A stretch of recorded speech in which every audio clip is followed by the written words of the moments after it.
lekin endi u zarracha ikkilanmasdan bor boyligini ihson qilayotgan edilar.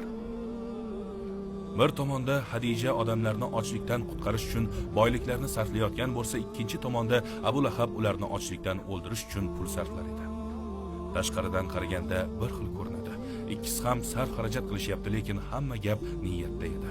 O'z pullari bilan biri o'z jannatiga tubo daraxtlarini ekayotgan bo'lsa, ikkinchisi o'z do'zaxiga zaqqum daraxtlarini ekardi.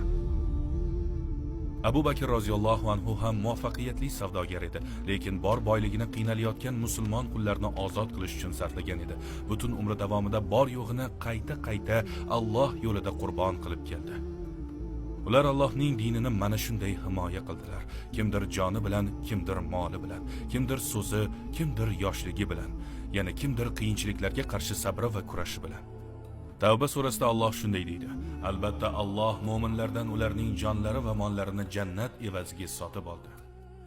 Ular ana shu va'da bilan sharaflangan zotlar edi.